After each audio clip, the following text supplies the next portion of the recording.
Welcome to Poetry P. Today I'm joined by Peter Jastermsky and Bryan Rickert, who together have written a book of split sequences, Just Dust and Stone. Split sequences, you might be asking. Yep, don't worry, I really didn't know either. But Peter has written an essay for the Poetry P Autumn Journal to explain what they are in detail. But today, he'll give us a short introduction. Now, I expect you'll all know both poets. Peter is an award-winning Charita poet, a Dwarf Star Award winner, and Best of the Net nominee. He's written 5 haiku-related books. His titles include Steel Cut Moon, No Velcro Here, The Silence We Came For, and Failed States, as well, of course, as the book we're going to hear about today, Just Dust and Stone. He lives in Southern California.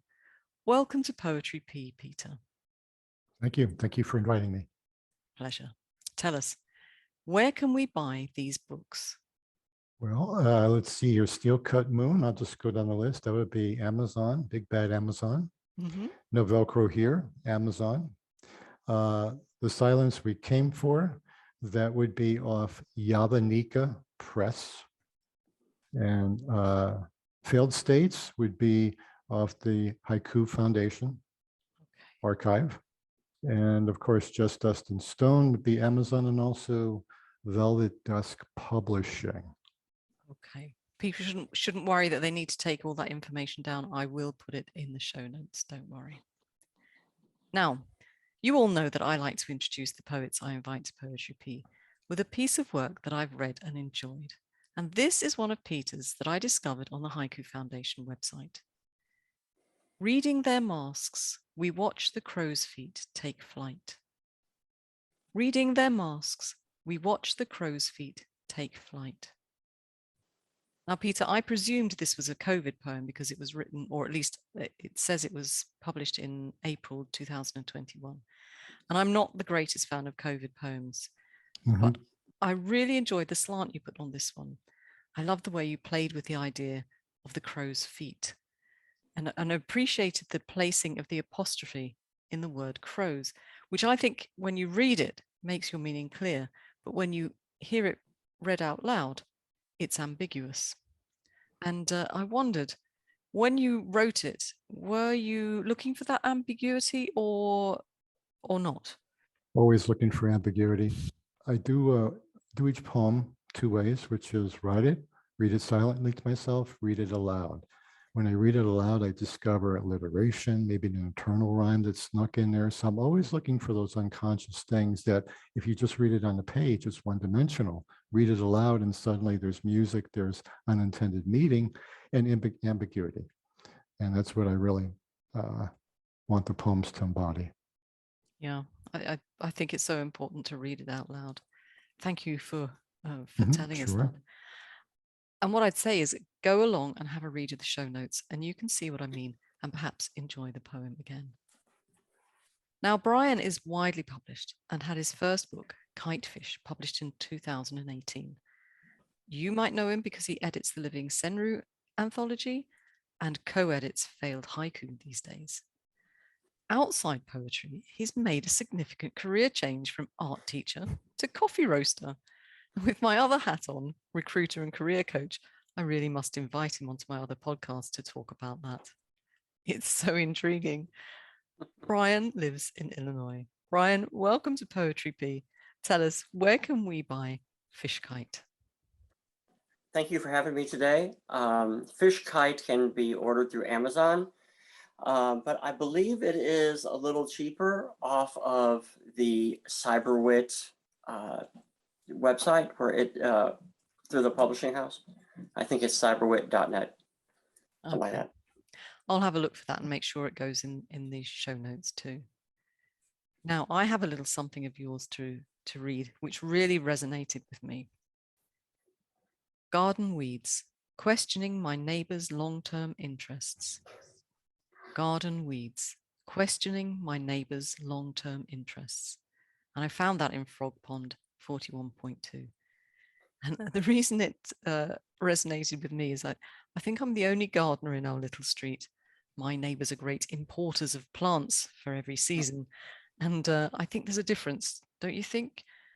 between importing the plants every season and really, as I do, growing them from cuttings and seeds. But perhaps I'm just being a gardening snob. It's very, very possible.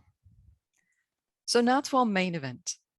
Thank you both very much for coming along and joining me today to read from your book, Just Dust and Stone.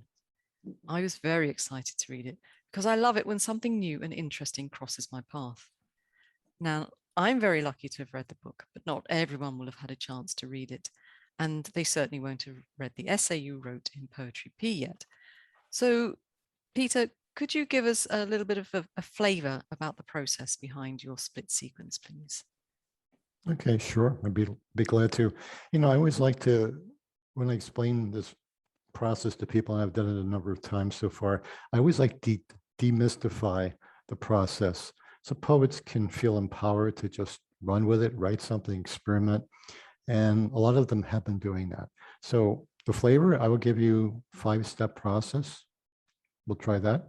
Okay, to begin, just choose a 3-line haiku or senaru, split it into 3 separate lines. Between each line, insert another 3-line poem, either type, that either complements or contradicts the line it's linked to. So haiku functions in this way like it might with haibun. It should not simply be a photograph of what you just wrote, but something that heightens the experience for the reader. So for each of the 3 separate lines, you add a new 3-line haiku. If you're counting, your format for the lines is 1-3, 1-3, 1-3. So 12 lines plus a title, no punctuation. And lastly, you add a title that's not directly lifted from the piece. It's one of the rules of haibun too. It should not be a cop of a line necessarily, but something that sums up the piece. Though in our book here, Brian and I have taken some liberties with that. We pull the line out for the title, but it's allowed. I think we'll come on to more about that later because, Peter, I've already started trying to write write these sequences with some of my haiku friends, and it's very it's very interesting, and I'll tell you later. I'll come to it later. Okay. Now, you and Brian have chosen 2 split sequences to read to us, and to explain, Brian and Peter will read the original haiku first, and then together they'll read the sequence, each reading the elements they wrote for the sequence. Brian has chosen a piece for which he wrote the original haiku, and Peter has chosen a piece for which he wrote the original. Now, I think we'll start with Brian's choice. Brian, over to you. The name of the poem would be Living Will. The original poem is The Aftermath of Everything We Were, Wind-Blown Leaves. Living Will, the aftermath. Emptying the wallet, a last untorn photo crumbles. Of everything we were. Late vigil, candles in the chapel, down to their last. Wind-blown leaves. This age forever, the bicycle's dead stop. Thanks very much. That last line of that last sequence, the last haiku, gets me every time I read it. Now, Peter, if you would read your chosen piece. It's from a piece called Clear Cut. The original haiku is forest floor. We step on life, we don't see living. Clear cut, forest floor. Hive mind, working together to look away. We step on life, stumbling over a root, how to give ground to a tree. We don't see living. Rising heat, cicada song answered by a chainsaw. Wonderful. Thank you. Thank you both very much. Mm-hmm. Now, I do have some questions, and we'll come back to how I'm getting on with writing them myself, but particularly about the book. You have 2 sections. One, the way I read it anyway. One is called For the Journey, and the second half is Imperfect at Best. I wondered, where did the titles for the two halves come from? Well, they are pulled from poems from the section. But I think when we discussed the titles and stuff for the section, I think we wanted to try to echo Chrissy Villa's idea of how she grouped the book into those two sections. Oh, now that's interesting. That was going to be another of my questions for you. So just to explain, Chrissy Villa is the publisher and the editor, yes. And the editor. Yes. My question was going to be, are they published in the way that you wrote them, in the order that you wrote them? But from what you're saying, you were guided very much by Chrissy. Bryan and I had a rough idea of how the book might flow based on our experience. You know, we tend to cluster around several different themes. And so we had a number of pieces on the same theme. So we culled some of them, and we had some sense. Bryan organized them nicely along some storyline, but Chrissy sort of took the overhead view and really developed the narrative that the book is today. And I know from my other books, even though I can do a pretty good job lining up a theme and a process, the editor and publisher always has a better idea, just because they really have a different perspective. And I say, yeah, give us a storyline. And so it worked out that way with the poems that end the first half and then the poem that ends the book. Perfectly done in my view. Because I think the trick is to have a unified theme, but not too many of the same pieces in a row, because it gets a little deadening. So mixing it up somewhat is helpful, but you want to still retain the thread of the narrative. That's interesting, because when I read through both, I found that there was a complex story going through both sections, or in my head anyway, there was a complex story going through both sections. But then, like you said, I'd be thrown by the order slightly and wonder, okay, I was going along quite happily in this direction, thank you, but you've thrown me, and now I have to rethink and go off and have a look at it in another way. Good. Yeah, there's nothing wrong with that. But are the opening poems, for example, were they the opening poems in the way that you were envisaging writing this book? No. Why don't you answer that? Not for myself. I can only speak for my 50%. We did a lot of this writing over Facebook Messenger over the course of 2.5 years or so. And I did not want to give Peter anything to start off with that I thought was low quality. So I would go through my lists of unpublished poems and look for two things. One that I thought that he would appreciate as the co-author of the poem, knowing his style and knowing his taste. I did not want to throw something at him that didn't click with him. So I really tried to put myself in his shoes and see what he would like. And then secondly, I tried to find senryu or haiku that were open-ended enough to where he could find room to fit himself into.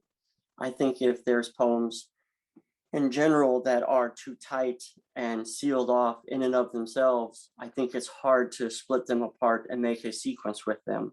I see that with some of the people who are asking me to look at their work or sending it to me as I edit failed haiku, and I kind of look at the original and I think it's a really tight construct. I don't know how they're going to make a effective sequence with this.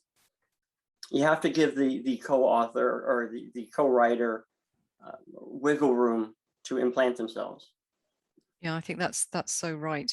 I write a lot of renku with people, and sometimes you see the verse that you've got to move on from, and wonder just quite. It's so closed down, it's so tight that you wonder quite where you're going to go with that. So that's very interesting. And you brought up another point there, Bryan. The way I read the book, what you've written about working together, I sort of got the feeling that you didn't know each other terribly well before you started this project. But was I wrong? I would say we didn't know each other particularly at all. You know? Right. I was an admirer of Peter's work, and I think that I had read a haibun of his that really moved me. And so I reached out to him and had said what an amazing haibun that was. And then when I read his split sequence, I think it might have been one of the first ones he got published in Ephemerae. I messaged him up and was like, this is a life changer for me. I had no idea you could do this. And then from there, we just kind of went forward. Yeah, so working with Bryan has been a life changer for me. This is like a partnership that it's like two brains writing the poem almost simultaneously, except we're in our different, places doing it. But it has not been work. Well, that's always an advantage. It's been a lot of fun. And I like, Bryan, like the way you put it about the poem having some wiggle room, because I sent something to you, you sent something back, and it's like getting dealt a hand of cards saying, I wonder how you came up with this. I can go a number of ways with my response. I just love that. If you sent me a really tight response that was like, yeah, that was what we expected, then I would say, could you tweak this a little bit, and vice versa. So we tried to always inject some unpredictability, maybe some novelty, but not for the sake of novelty, and just change it up enough that we stayed interested, let alone the reader, Yeah, So. I think you did a good job on that. I said to you, Peter, that I've started doing this with haiku friends, writing it with haiku friends. Mm-hmm. And we started, as you suggested, we took our first haiku and split it down. Initially, we just went with the flow to see where it took us. And then it occurred to us that there might be some sort of story going on behind the scenes that was coming out. You sort of, I don't know if you and Bryan felt this, but sometimes you get you really do get into tune with the person that you're writing with. And like you said, there's sort of, you almost become one poet. So my question to you would be, did you, when you first set out to write this book, to write these split sequences together, did you have an idea where your sequences were going to take you, or did you just go with the flow and some order came out of it? I think that by the time you get 2/3 through it, you have a sense of where it could go, at least on the surface. Now, the third and closing poem that you add should give you a little twist, a little boost, a little something, rather than just a pat ending. And so there was always the surface story, then sort of the story under the story, and then there was always several directions that we could take each piece depending on our next contribution. So I kind of love that. I kind of sat with for a while and wrote some stuff and say, well, this, that, what am I Bryan with things? So send it along. And, we tend to just nail each other's poems depending who had that third poem to add, and often just hit the jackpot with it. But typically did not stay with the surface story unless it was just so in the groove, in the pocket there, that that was it was just waiting to be uncovered the whole time. It's difficult sometimes when you're working with somebody else. You sometimes feel that some of the haiku aren't quite right. How much editing did you do of each other's work, and how did you stay friends? I will say that I was edited a number of times, but that's friendly suggestion. It's not editing as much as it is friendly suggestion, and a love for what we're doing and our mutual want to make this work.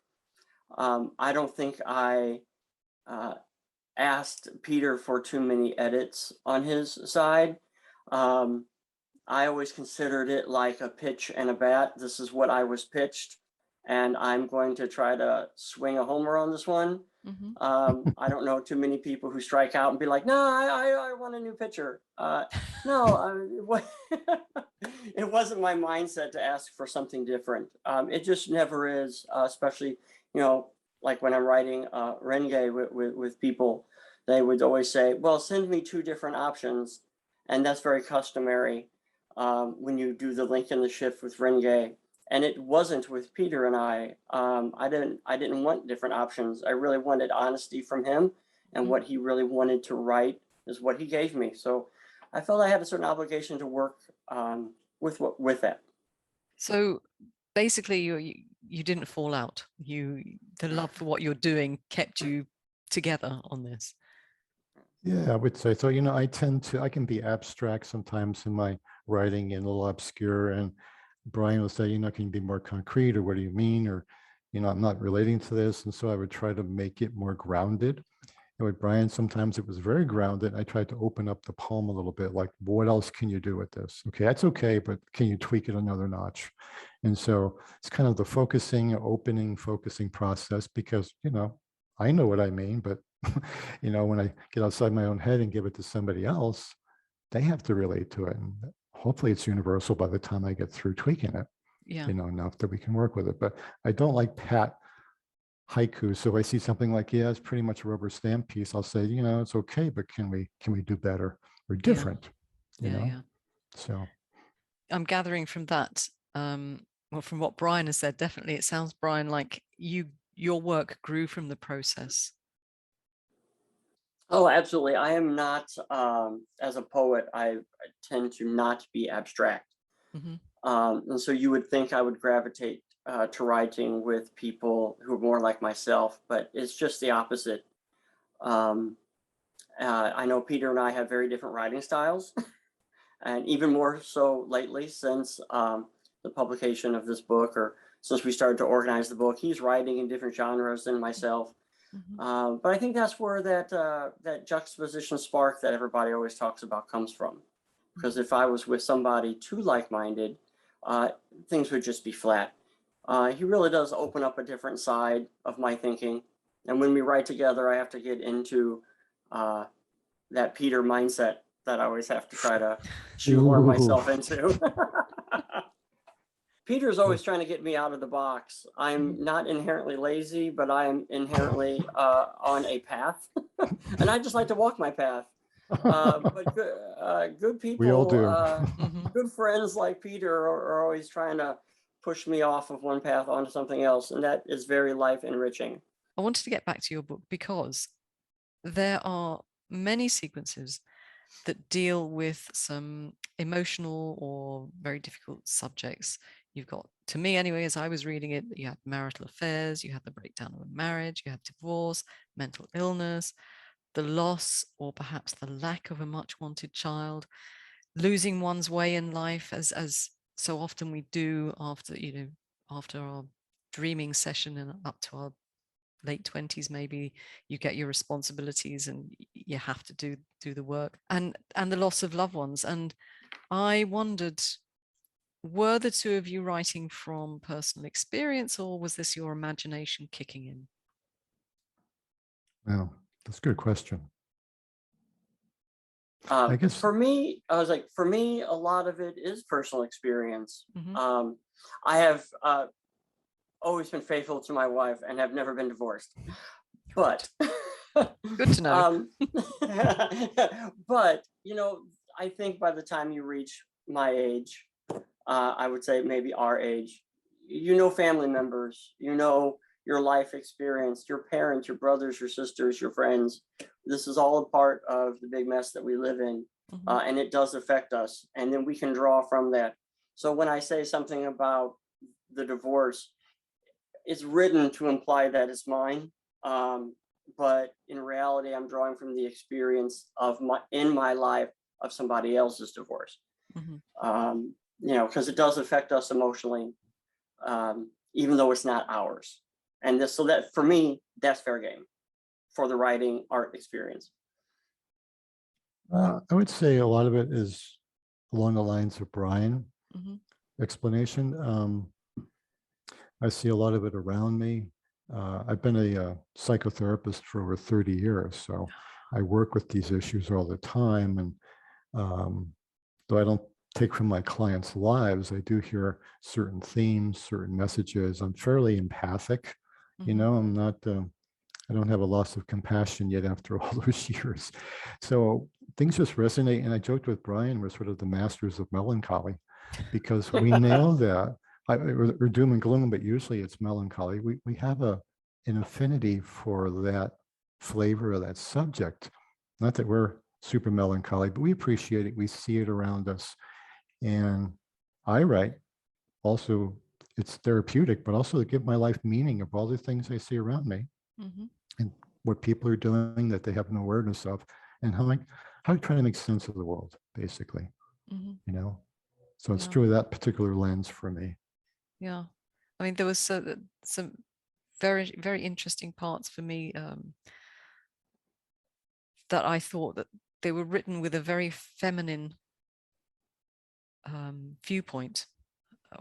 Or maybe it's just because I was seeing them from a woman's point of view, and I thought, how did you manage to do that? And moving on, I was intrigued by the poems at the end of each section.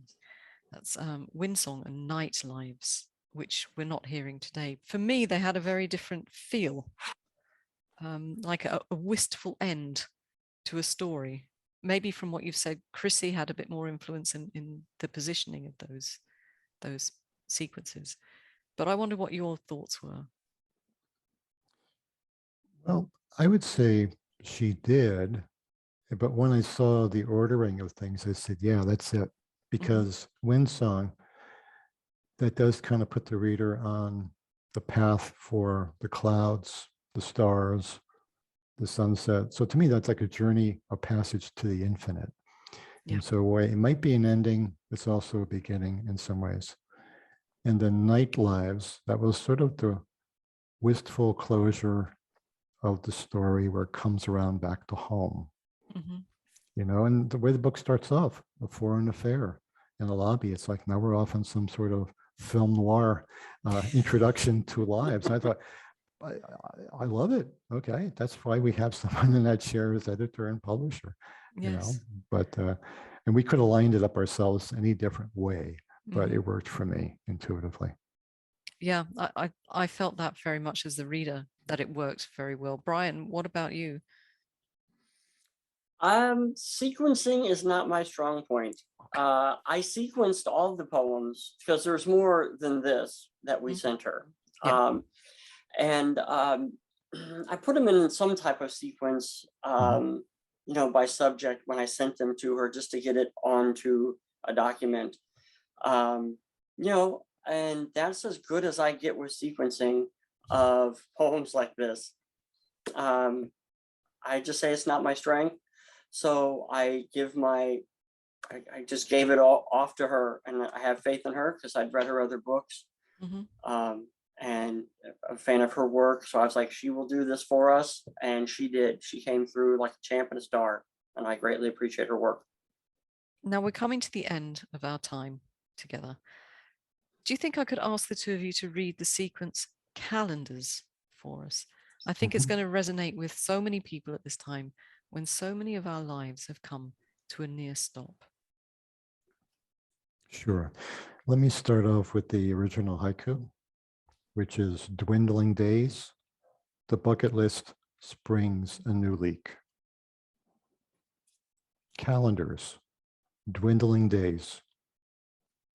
Midlife crisis, the cost of wasting our youth. The bucket list, rearranging dreams, a lost feel for adventure. Springs a new leak.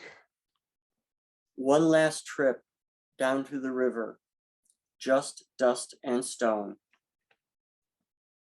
I don't know if this was my favorite of all of them, but it really rang true, or it really resonated with me, possibly because I'm having a very big birthday this year, and the bucket list is forefront of my mind, and the very fact that I don't know about you guys, but certainly here in Europe, we can travel around Europe fairly easily, but travel is really not as easy as it used to be. And I'm a great traveler, so it really resonated with me. And this is the sequence where the title of the book comes from. Now, we spoke a little bit about that, but who was responsible for picking out Just Dust and Stone, and why? I had initially picked out two phrases, just dust and stone, and also, which I wrote, and then also one that he wrote, that was the last line of one of the poems, was lost in the mesquite. Okay. And so I had told him that I was good with either of those because they're evocative, and they both say something about the collection as a whole. Knowing our melancholy or my penchant for pessimism, just dust and stone and being lost in the mesquite worked well for me. And so I passed that off to him in an email, and I guess he can tell you why he picked just dust and stone. Peter, why? It's perfect. Because mesquite, I'm a desert dweller, to me, Yes. that was typecasting the book in a way that really wasn't about the desert. Well, the desert of our emotional lives, but that's another story. But no, I liked it. Chrissy kept calling it just dust and bone, which would have worked, but we weren't dead. We were just dust and stone. And I asked Brian to come up with, I gave Brian some photos for the cover, and then he came up with something that just works so beautifully with the title. Thank you. Well, we've covered a lot of things, and there's always a lot of things to go into in trying out a new form. I would just encourage people, don't be afraid. You can write one yourself. You can practice alone, or you can get somebody else to write with you. And by the time you write a second one, I think you'll be hooked. Just even though it's never changes, the results are infinite. That's the thing that's amazing to me. It's like I even get sort of hemmed in by the form, like, can I do something different? And by the time I finish it, it's like, wow, I had no idea it was going to go there. So within the form, the 12 lines and the title, there's just so many journeys you can take depending on where you are that day, and how your co-writer is. So to me, it's a lot of fun. So I would encourage people to experiment with anything and do not be afraid. Did you ever experiment further by maybe using monoku or 2-line or more lines to split up the haiku lines? We did do one that was a 2-line between the singles of a tanka. I don't think for him and myself, that didn't work out as well, because neither of us maybe have a penchant for the 2-line. Okay. We also split the tanka and put senryu haiku in between, which worked out well. And I know I have done that with another poet. Just had one of those published in Failed Haiku. Also, something that else has been done by myself is to take a senryu and then break it apart and put in 3 kaioke or tanka style poems, which adds a different breath to it. That's also in the last issue of Failed Haiku. I like this because it's open-ended, and the idea of splitting things apart and reconstructing them. As someone who was an art teacher, having students and having people break things apart and reconstruct them brings out new identities and new ideas. And then so this, as opposed to other linked forms, has so much room to be individualistic, and you can blaze your own path and work through your own ideas with it. It's just more open-ended than some of the more traditional forms. And I appreciate that greatly. When you say it's more open-ended, can you maybe elaborate on that? Well, in the Japanese short forms, there's a lot of tradition, and there's a lot of benchmarks to make. I'm speaking to people who know what I'm talking about, so I don't have to elaborate on that. But there are certain things that have to happen at certain times, and those have to be negotiated and handled with delicately. And with this, you are given a bit of freedom to link without shifting maybe too much. Yeah. or shifting as much as you want. There's just a type of freedom through this that is a break from that tradition, yet still holds true to ideas of link and shift, but kind of is liberating from maybe some of the baggage that some of us might be carrying around associated with some of those traditions. Okay. As I say, I write a lot of Renku, and so it was I did find it a different way of working, switching to your sequences. As you say, it does free you up. You know, the very first thing I did write and publish actually used the Charita. The 6 lines with 3 lines in between each one. And somehow that worked, but you know, I don't know if Brian notices this too, but as soon as you have 5 lines or 6, the arc of your poem, the arc of possibilities really gets big, and you have to sustain somehow the middle and the end. And it's like, whoa, this is like it can be a water balloon when you think about how do I get this to work? You know, because it really opens up possibilities. So I spent part of my 20s mastering collage. You know, I really use that approach when I write and think about the possibilities with this type of work. But Brian's right with those traditions and so many syllables in the line in the tanka, if you do it that way. And it's like, no, not for me, thank you. But I really respect people who can create in that form and make it new all the time. That's why it's still going on, you know? Yeah. I mean, it's a lot of fun, as this one is. I would definitely recommend our poets to have a go at this and experiment. It is a really fascinating thing. Like you said, you start it and you become hooked on doing it. I mean, I won't give up Renku, but I'm rather keen on trying to do more of this type. Good. So thank you. We support you. Cheers, Peter. Thank you both very much for coming along today and reading from your book. But before you go, tell us again, where can we buy Just Dust and Stone? You can get it off of Amazon.